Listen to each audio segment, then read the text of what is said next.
Olá, pessoal, tudo bem? Sejam muito bem-vindos ao nosso podcast. Hoje está só eu, a Fernanda não pôde vir, ela teve um imprevisto, mas nós não podíamos deixar de passar esse episódio de hoje. Esse episódio nós vamos tratar sobre o dom apostólico e nós estamos com um convidado que é muito mais do que especial. Bispo, seja muito bem-vindo. Se apresente para a gente, conta um pouco da sua história, um pouco de quem o senhor é, para quem não conhece o senhor. Muito bem, Estela. Eu quero dizer-lhe que também é gratificante poder estar aqui e entrar em contato com muitas pessoas que vêm lhe seguindo. E eu estou certo de que, para aqueles que de fato estão interessados em crescer no seu conhecimento e na experiência cristã e de seguir o exemplo de Cristo, nós poderemos, assim, desta forma, avançar um pouco mais, pois sempre temos o que aprender. E é bom quando nós podemos, assim, interagir baseados no que a Bíblia diz, porque ela é para nós o manual divino para que saibamos o que Ele quer de nós, o que espera de nós e como alcançarmos isso. É verdade, amém. Conta pra gente, Bispo, um pouco da sua história, como foi a sua trajetória na igreja, como foi quando o senhor se converteu. Acabei não dizendo o meu nome, como você havia pedido. Eu me chamo Elisiário Alves dos Santos. Este é um nome um pouco raro e que as pessoas, às vezes, até têm dificuldades em pronunciar e escrever nem se fala, mas o meu pai resolveu por esse nome em mim, talvez ele nem soubesse o significado, e somente quando a minha neta, que é amiga sua, Thaís, ia nascer, é que eu pude descobrir o significado do meu nome, porque a minha filha adquiriu um livro de nomes e dos seus respectivos significados, e ali ela me mostrou tal como é o meu nome. Elisiário, uma variante de Eliezer, aquele para quem Deus é um socorro. Que lindo. Então, ele tem um fundamento bíblico, esse é o nome bíblico, Eliezer. E eu nasci no Nordeste e era católico até os meus 19 anos, época em que eu passei por uma crise existencial, onde estava preocupado com a vida eterna. E não obstante eu ser um católico praticante, que ia regularmente às missas, rezava muito, fazia promessas, com certa regularidade eu também me confessava e participava da Eucaristia, mas tudo isso não estava atendendo às minhas necessidades interiores, necessidade espiritual. Voltando um pouco atrás, quando eu me encontrava no quartel, é que veio essa inquietação. Eu me recordo que naquela época, apenas com 18 anos, eu fiz uma oração pela primeira vez, porquanto eu era acostumado apenas a rezar. E há uma diferença entre uma reza e uma oração. A reza nós estamos repetindo aquilo que outrora alguém, um religioso, escreveu, às vezes coisas muito boas, mas a oração nós vamos externar aquilo que há dentro de nós. E numa noite eu orei a Deus e pedi-lhe que me mostrasse o seu caminho. Essa foi a frase em que se resumia a minha oração. E eu esqueci de aquilo.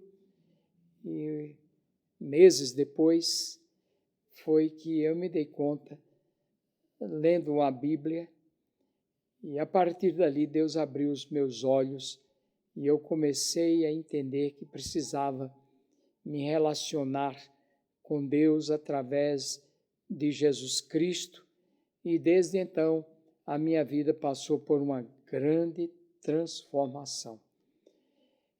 Eu cheguei a escrever um livro a respeito da minha vida, contando a minha história, e lá isso fica registrado, de que depois eu, interessado em avançar mais na vida cristã, passei a buscar o batismo com o Espírito Santo. Isso faz parte do corpo doutrinário da nossa igreja e das igrejas pentecostais, tradicionais, sérias. E Deus me deu a graça de passar por essa experiência, Estela. E foi ali que também eu recebi a chamada para o ministério pastoral. E comecei logo cedo, fui para o seminário, onde fiquei interno, e depois já comecei a pastorear, mesmo ainda no período de seminarista. E nessa época eu também vim casar e estou no ministério pastoral, incluindo com mais de 34 anos de episcopado. E hoje já tenho 52 anos de ministério pastoral. Nossa, que incrível, bispo. Que história. Em qual igreja que o senhor começou? Na nossa, na Igreja Metodista Wesleyana? Não, foi na igreja congregacional, porque minha conversão se deu por meio da leitura da Bíblia, e depois de algum tempo eu decidi que precisava congregar em alguma igreja. Eu saí assim, aleatoriamente, sozinho, e a primeira igreja que eu encontrei foi uma congregacional, onde eu fiquei por 2 anos e um pouquinho até ir para o seminário.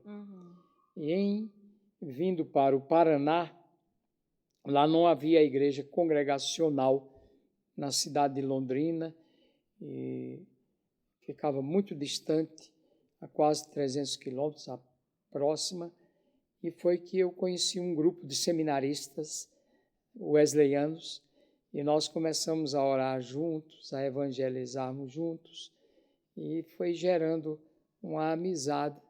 E eu avisei ao meu pastor lá no Nordeste de que eu sentia a direção de Deus para continuar no sul do país.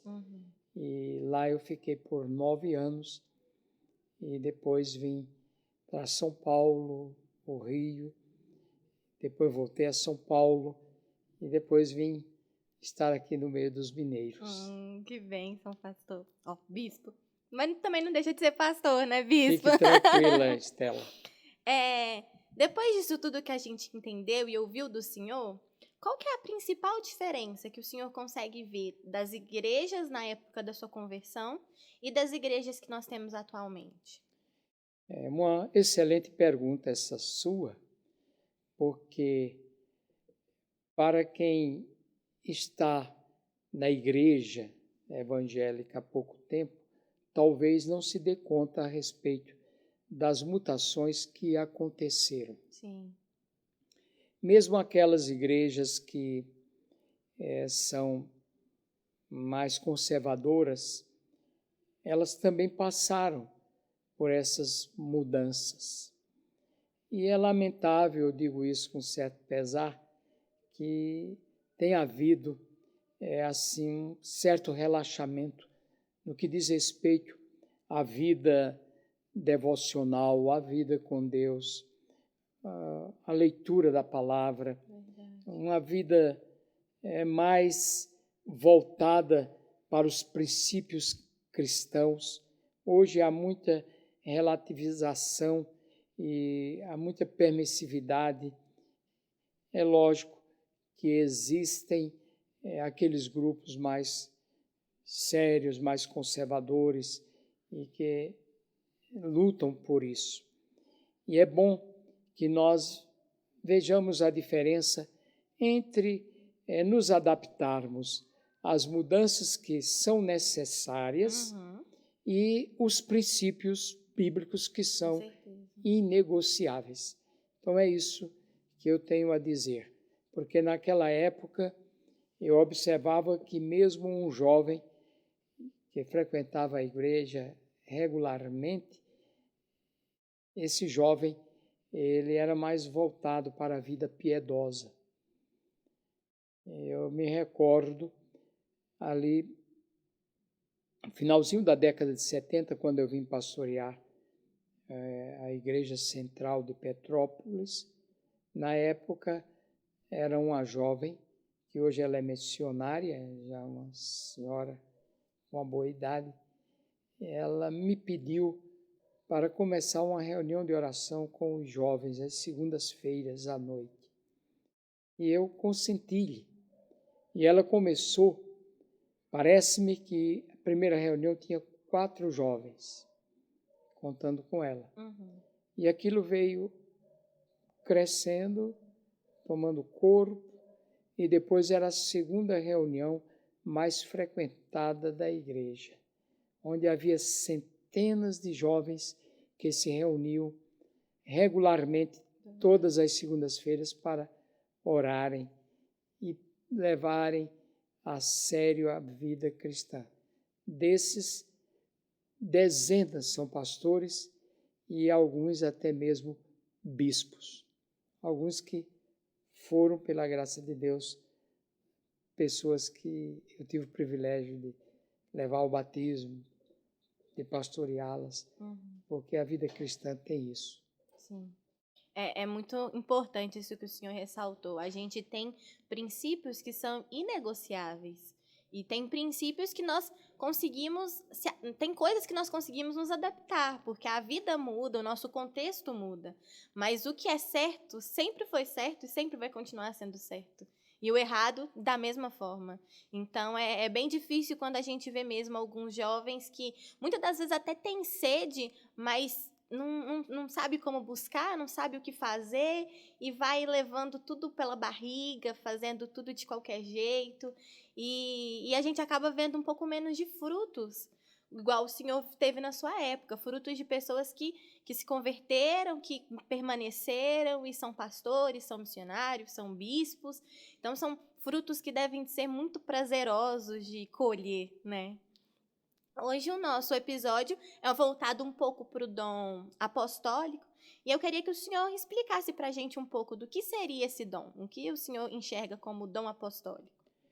Estela, você levantou uma questão que é um tanto polêmica, porque há divergências com respeito a isso que você abordou. Se nós levarmos a rigor, vamos encontrar que os apóstolos são aqueles que de fato foram chamados por Jesus. Há uma expressão na Bíblia, registrada no livro de Lucas, que diz assim: ele chamou para si os seus discípulos e deles escolheu 12, a quem lhe chamou de apóstolos. Lucas 6, 13.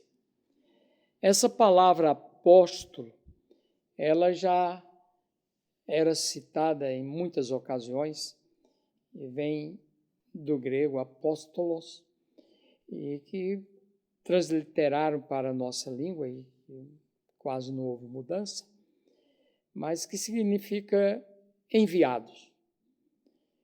E era usado no dia a dia, na Grécia Antiga, como, por exemplo, enviar um navio, enviar uma tropa, enviar qualquer uma outra coisa, ou uma pessoa com uma missão, já existia e fora incorporada na linguagem da igreja, porque Jesus a utilizou para enviar os seus apóstolos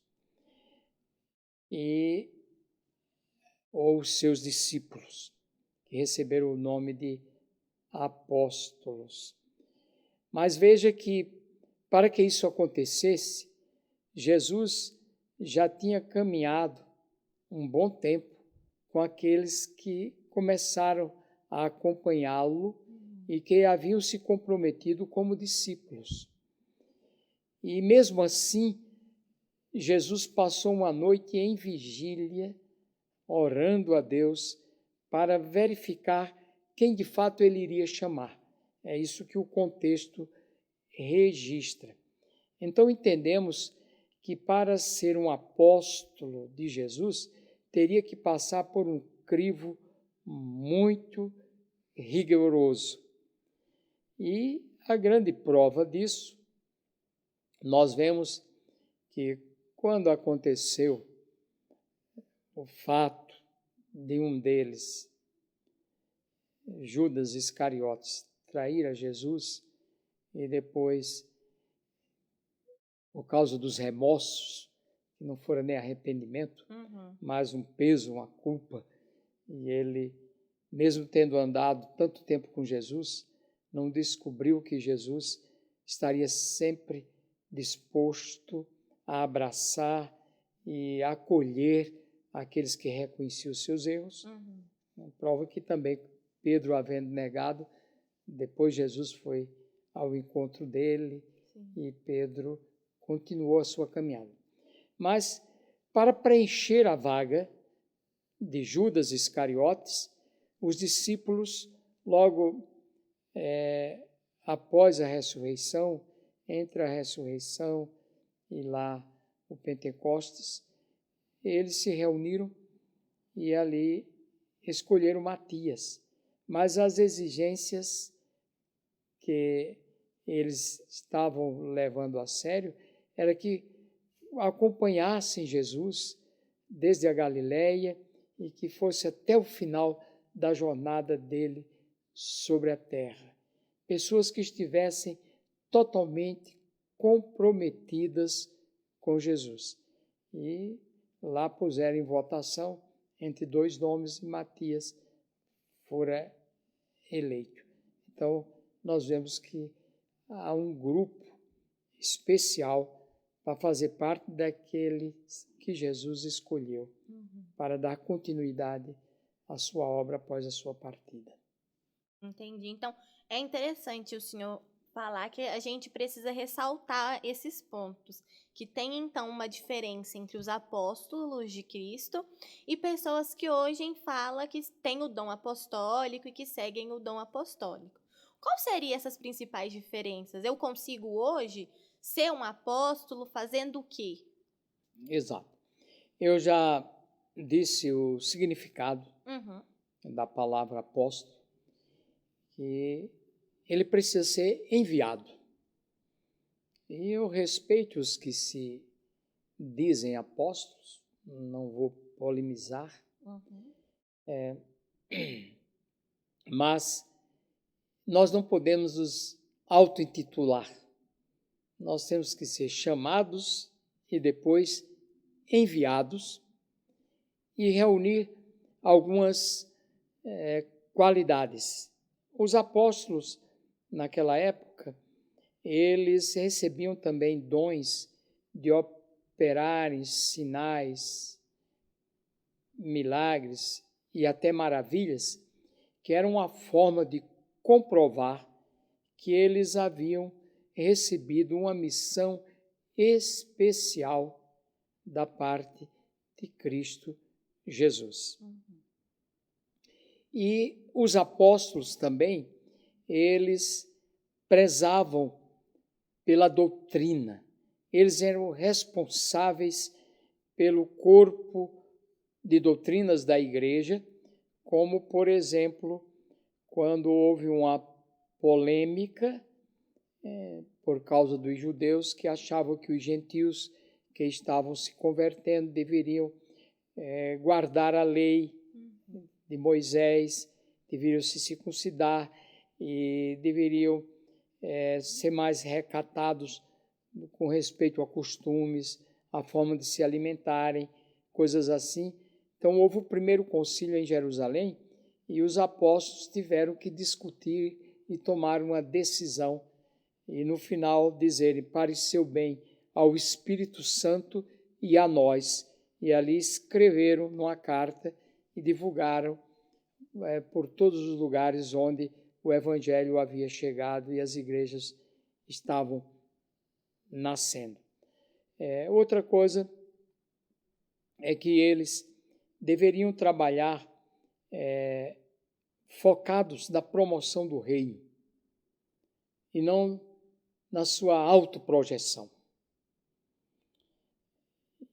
O apóstolo São Paulo, que também considerado como um apóstolo, e houve outros que também foram chamados de apóstolos, mas coisas assim muito esporádicas e que reuniam essas qualidades dos apóstolos que foram anteriormente escolhidos por Cristo.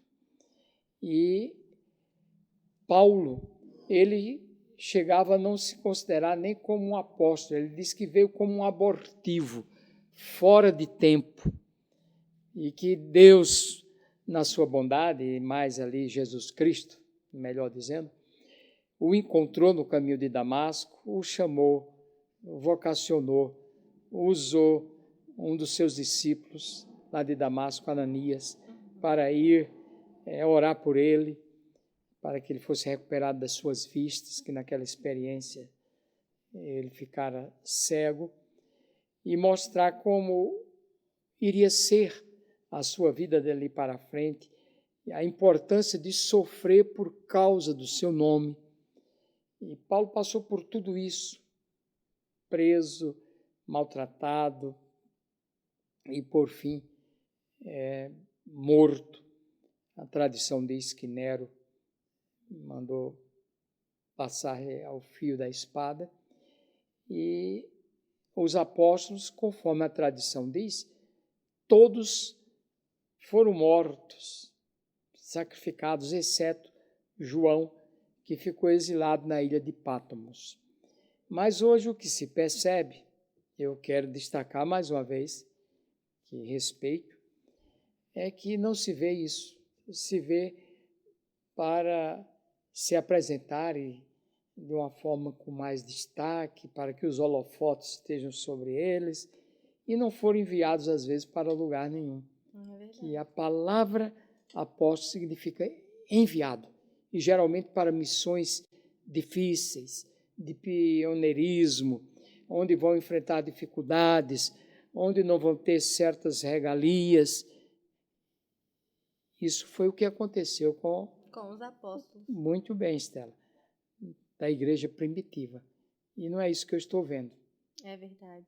Infelizmente, é como o senhor disse, foram líderes escolhidos para criar o reino, expandir o reino, fazer o reino ser propagado. E hoje, infelizmente, não é para propagar o reino, e sim propagar a si próprio na grande maioria. Muitos querem o nome apóstolo, mas não quer ser um mártir, igual todos os apóstolos foram, né? Exatamente. E eu vejo que também existem alguns que têm feito, na nossa própria pátria, um trabalho magnífico e permanece com o nome de missionário. Nós temos. Chamava o fundador da Igreja do Brasil para Cristo, que Deus o usou poderosamente, Manuel de Melo, e era chamado missionário Manuel de Melo. Vemos o R.R. Soares. Ele não fez questão, continua com o mesmo nome e faz o trabalho de um verdadeiro apóstolo. É verdade. No Brasil e fora do Brasil. Então, aquela máxima que nós já ouvimos, Estela, tantas vezes, tem tudo a ver, que não é o hábito que faz o monge, mas é o monge que faz o hábito. Não são títulos pomposos que vão me dar autoridade, que vão me fazer realizar um grande trabalho.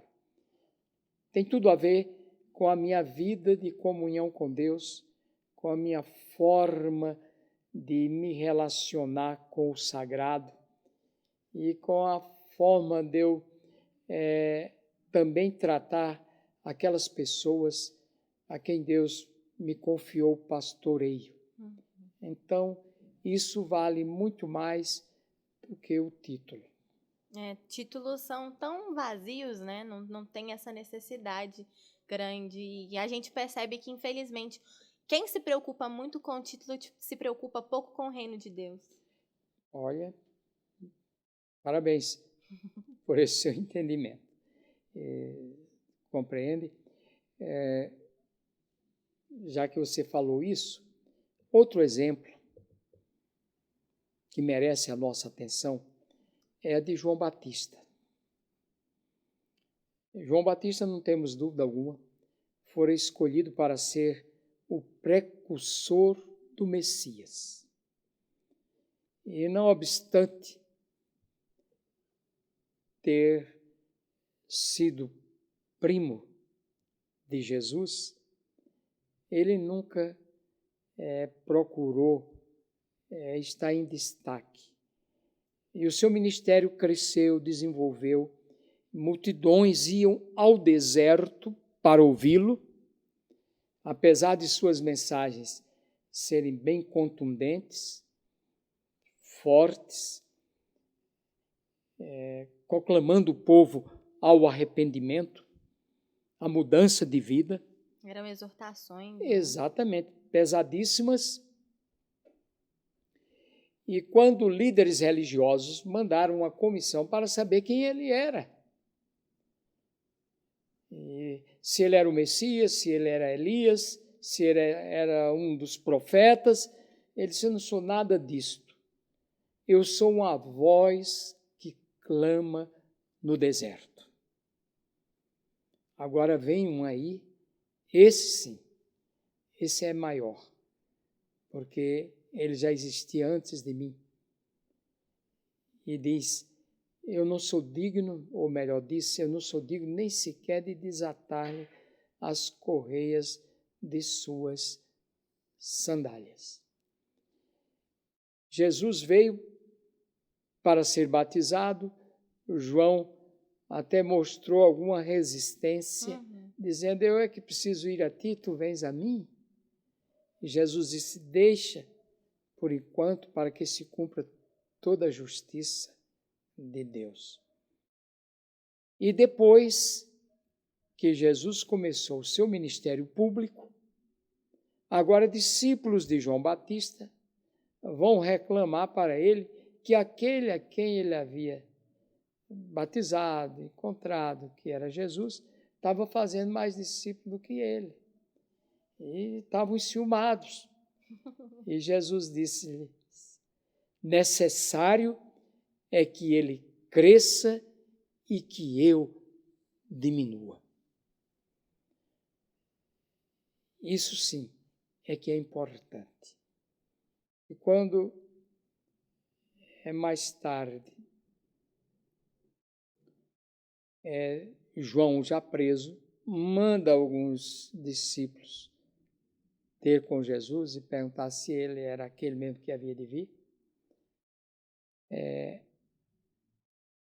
Jesus fez alguns milagres e mandou que dissesse para João o que estava acontecendo. Cegos veem, coxos andam, e leprosos são curados. E quando eles saíram, Jesus teceu comentários a respeito de João Batista e disse que nenhum homem nascido de mulher fora maior do que ele. E aí deu as explicações, mostrando mais aquele que nasce dentro do reino de Deus é maior do que João Batista. Então, nós estamos aqui para servir a Deus. E feliz daquele que promove a Jesus, não importando a posição, o título, se é reconhecido, se é recompensado, mas está centrado em cumprir a missão que nos fora confiada. Amém, amém, bispo. Sobre isso do dom apostólico, para uma pessoa hoje que quer conseguir ser enviado, que quer se identificar nesse dom, qual que você acredita que seria um pré-requisito? Ou o que essa pessoa precisaria ter Teria que ter um espírito de liderança? Teria que ter uma humildade? O que o senhor acredita que eu posso fazer para conseguir andar nesse dom? Olha, Estela, eu costumo dizer para determinadas pessoas que às vezes alimentam algum sentimento de que não estão sendo devidamente reconhecidas pelo que estão fazendo. E eu lhes digo o seguinte: faça o melhor para Deus, procure andar com Deus, que uma hora Ele vai lhe encontrar onde você estiver e vai lhe promover. Foi assim com José, que ainda na sua adolescência, ele tinha tido visões de Deus, começou a falar e foi mal interpretado, seus próprios irmãos o desprezaram e nós conhecemos a história de José, que foi vendido como escravo, depois fora preso, mas ele mantivera a sua comunhão com Deus num nível tão alto que o próprio carcereiro depositava confiança nele. E mais tarde ele é convocado para ir comparecer diante do rei. E ele ali foi tão bem sucedido interpretando o sonho do rei, que foi promovido a governador do Egito. O mesmo se deu com Davi. Ele era o mais novo dos seus irmãos, cuidando das ovelhinhas lá do seu pai, lá num canto remoto, mas ele mantinha comunhão com Deus. E um dia Deus manda Samuel à casa de Jessé, o seu pai, para ungir um dos filhos de Jessé como rei de Israel, e ele nem em casa estava. Samuel quase se atrapalhava se não fora Deus dizer não é esse, não é aquele. E ele disse, não tem mais filhos? Jessé disse, tem um, que está lá no campo, manda chamá-lo.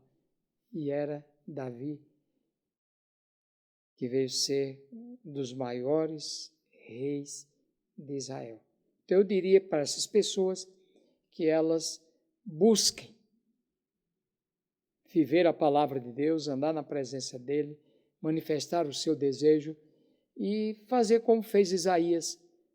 Quando teve uma experiência com Deus, ele se apresentou e disse, eis-me aqui, envia-me a mim.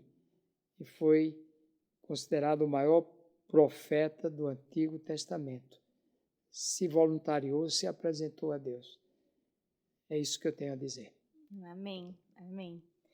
E bispo, em decorrência a função dos apóstolos, qual foi a função dos apóstolos na época de Jesus, na igreja primitiva? Qual foi a função que eles exerceram? E hoje, qual você acredita que seja a principal função? Igual você deu o exemplo do R.R. Soares, que até faz uma função de apóstolo, de expandir o reino. Qual seria a função? Tanto a função que os apóstolos tiveram na época de Cristo, quanto hoje em dia? Eu já falei um pouco atrás a respeito do que eles deveriam fazer. Porém, para termos uma ideia mais acurada, mais precisa, seria bom nós examinarmos o que Jesus disse, fazendo uma preleção para eles, antes de mandá-los 2 a 2 para irem antecipadamente às cidades por onde ele haveria de ir. Capítulo 10 de Mateus fala isso com muita propriedade, dizendo como eles deveriam se comportar, como deveriam fazer, qual a mensagem deles. Enfim, diz ali até umas regras, às vezes, bem rígidas. E depois da partida de Jesus, quando foi assunto aos céus, eles aguardaram Pentecostes. Pentecostes veio e eles ficaram lá em volta do templo, sempre usando o templo quando tinha oportunidade e às vezes sendo perseguidos. E veio uma perseguição sobre a igreja, mas eles permaneceram em Jerusalém, porque eles sentiram que deveriam estar ali para que na hora em que houvesse dificuldades, eles precisassem de alguns esclarecimentos, estarem num colegiado, dizendo como é que Jesus agiu, o que é que Jesus ensinou. E esta é a razão, porque a Bíblia nos mostra lá no início de Atos dos Apóstolos, e que tem inclusive esse nome do livro de Atos, que alguém já disse que deveria ser Atos do Espírito Santo, que foi o Espírito Santo que operou tudo aquilo, mas recebe o nome de Atos dos Apóstolos porque eles é que estavam sendo o modelo, o padrão, dirimindo todo tipo de dúvida e mostrando e criando as doutrinas. E por isso existe até o credo apostólico, onde é um resumo do que de fato é a vida cristã, de como foi a obra de Cristo, de como a igreja deve se comportar. É compactado assim como o decálogo de Moisés, que ali o Pentateuco está resumido naqueles 10 mandamentos, certo? Uhum. E eu diria que é isso, nós olharmos, porque tem tudo a ver, e depois as cartas apostólicas, Estela, porque eles foram doutrinando as igrejas de acordo com as revelações que haviam recebido de Jesus, no caso de Paulo, que, não obstante não ter andado com Jesus quando ainda estava vivendo como nós, em carne, mas ele recebeu revelações de Deus, de Jesus Cristo, e ele doutrinou as igrejas. Então nós precisamos focar nisso, para não perdermos a nossa direção. Uhum. Entendi, bispo. E para o senhor, bispo, quais foram os maiores desafios que o senhor teve em toda a sua trajetória cristã? E quais os desafios o senhor acredita que os apóstolos passaram ou podem passar ainda? Os desafios, eles, em síntese, permanecem os mesmos que foram dos profetas, dos apóstolos, dos reformadores e de hoje, quem quer andar pautado nas Sagradas Escrituras. Nós vamos estar, de certa forma, sempre nadando contra a correnteza, porque o mundo se opõe à palavra de Deus e tenta retrucar, tenta dar um jeitinho, mesmo os que não são brasileiros, que já são peritos nisso, de quererem amenizar e não seguir à risca o que a palavra de Deus diz. Então esse é o maior desafio que um verdadeiro obreiro tem. Eu enfrentei isso no início do meu ministério e agora que já estou caminhando para a minha jubilação, enfrento as mesmas coisas, porque as pessoas, ao invés de se renderem à palavra de Deus, querem dar a sua interpretação e amoldá-la ao seu modo de viver, e não ao contrário. Entendi. E, bispo, em todos esses anos de caminhada cristã, como o senhor mesmo disse, o senhor já está caminhando para jubilação, a gente encontra, né? A gente encontra hoje, acredito que o senhor encontrou na sua caminhada, pessoas frustradas, porque continuam no mesmo lugar, às vezes são cristãs há muitos anos e nunca conseguiram crescer de fato, continuam na mesma, sempre sem dar frutos. Qual conselho o senhor daria para essas pessoas que se encontram frustradas, estagnadas, sem conseguir viver o melhor de Deus, viver a sua caminhada na sua plenitude, para conseguir alcançar uma caminhada tão boa, tão cheia de frutos igual o senhor alcançou? Qual seria esse conselho que o senhor daria? Olha, a Bíblia nos diz o seguinte: e deu-lhes Moisés a lei de Deus, o mais rico tesouro do povo de Israel. Deuteronômio 34, acho que versículo 3. A lei de Deus, ela precisa estar dentro de nós.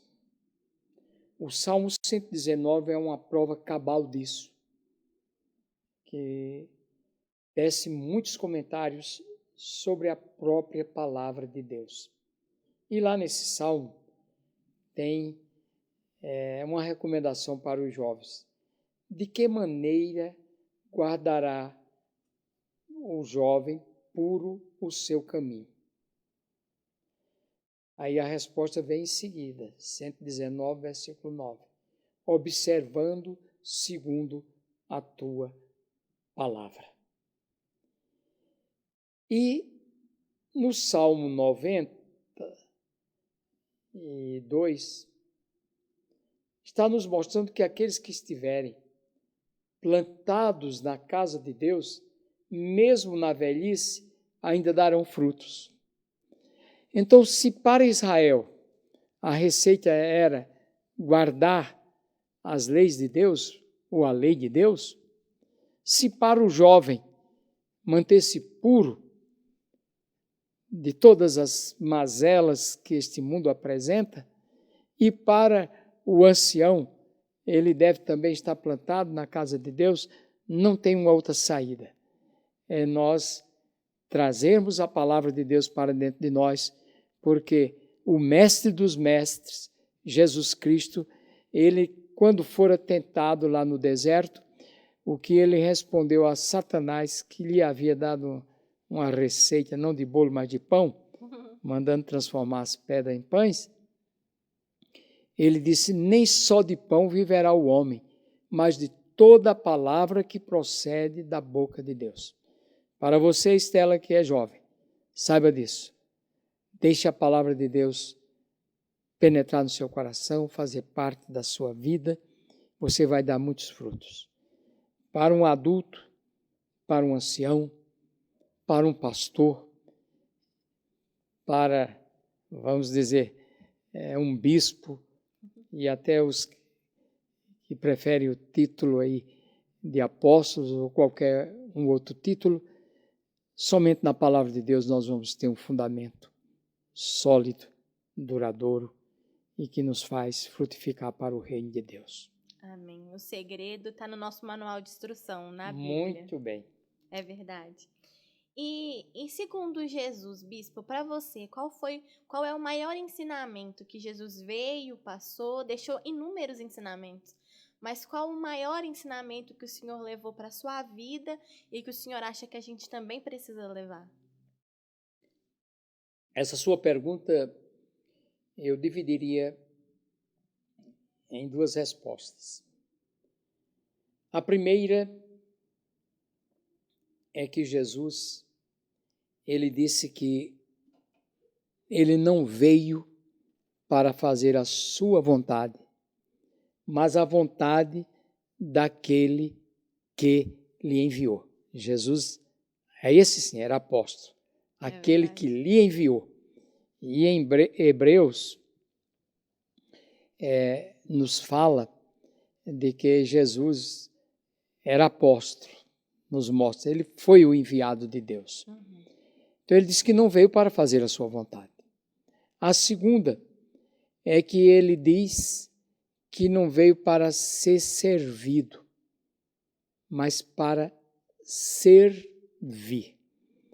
E o grande exemplo que nós podemos encontrar de Jesus estar vivendo isso é quando, já no finalzinho da sua vida aqui sobre a terra, ele chega, cinge-se de uma toalha, pega uma bacia e vai lavar os pés dos apóstolos.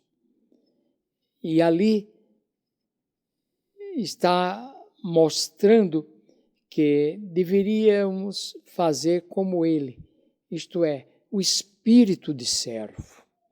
João 13 relata isso com muita clareza. Até Pedro não queria aceitar e foi preciso Jesus dizer: se eu não lavar os seus pés, você não tem parte comigo. Ele disse: então tá. não lava só os pés e lava tudo, né? Desde a cabeça. E Jesus também não precisa ser tanto assim, né? Então, o que eu diria é isso, que para mim, um grande exemplo de Jesus foi esse. Vim não para fazer a minha vontade, mas daquele que me enviou. E não vim para ser servido, mas para servir. Amém. Nossa, que ensinamento. E Bispo, para a gente terminar toda essa nossa trajetória aqui no nosso podcast, a gente está na série de dons ministeriais. Então, a gente já falou um pouquinho de cada dom. Então, para as pessoas se identificarem em um dom, para ter um chamado pastoral, um chamado de mestre, de profeta, o que o senhor acha que essas pessoas podem estar fazendo para se identificar nesses dons? Qual o conselho o senhor daria? Eu acho que eu sou um mestre, eu acho que eu sou um pastor. O que eu posso estar fazendo para ter certeza do meu chamado? Hoje nós sabemos que existem muitas pessoas que às vezes estão na função errada, fizeram uma faculdade e depois se arrependeram de tê-lo feito. É verdade. Outros desistem, interrompem no caminho. E já há escolas mais aprimoradas que fazem entrevistas com os adolescentes e trabalham, às vezes, para descobrir a vocação dessa pessoa, em se tratando das coisas do dia a dia aqui da terra, se a pessoa leva jeito para ser um advogado, um engenheiro, um médico, né? E por aí vai. Tantas outras profissões. O mesmo deve ser levado em consideração dentro da igreja, que a igreja é o corpo de Cristo. Eu, quando fui chamado por Deus e tive a convicção de que Ele tinha um plano para a minha vida no ministério, eu achava que iria ser um missionário, abrindo trabalhos e viajando de um lado para outro como missionário. Depois, quando eu fui estudar no seminário, eu entendi que o meu dom era mais pastoral. E desde então, eu me aprimorei em trabalhar e exercer a função de um pastor. E até hoje eu estudo com respeito a isso, trabalho fazendo mentoria com pastores e quando eu me jubilar, que vai ser agora no próximo ano, eu vou me dedicar mais, Estela, a fazer isso, porque foi a minha chamada. Então eu diria que cada um procure ver qual é o seu dom. E tanto ele pode pedindo a Deus para que lhe esclareça, como pedindo para pessoas de sua confiança que está à sua volta e ver se o seu chamado é para ser um evangelista, um pastor, um mestre ou um outro dom qualquer que venha fazer com que a sua vida seja útil para a edificação da igreja, como Paulo bem descreve no capítulo 4 de Efésios. Sim, esse foi o nosso intuito desses episódios. Ensinar, porque como o nosso corpo, o corpo de Cristo, precisa de várias funções. Exato. Tem várias funções e cada um tem que saber o seu lugar. E quando a gente se encontra numa profissão que não é a sua, que não é a que você tem aquela vocação, você não trabalha direito, você não fica feliz com aquilo. Então, às vezes, você acha que é um evangelista, acha que é um missionário e não se encontra nisso porque o seu dom é pastoral. E você está perdido numa coisa que não foi a coisa que Deus te mandou fazer. Muito bem. Então, o objetivo desses episódios foi isso. Tentar esclarecer, principalmente para os jovens, entenderem aonde eles se encaixam e como, de fato, exercer a sua função no corpo de Cristo. Bispo, muito obrigada pelo senhor ter vindo hoje. Fiquei muito feliz do senhor ter arrumado uma brechinha na sua agenda para vir cá. Tenho certeza que todo mundo foi muito abençoado. Deu para a gente aprender muito, muito mesmo. Entender muito sobre esse dom.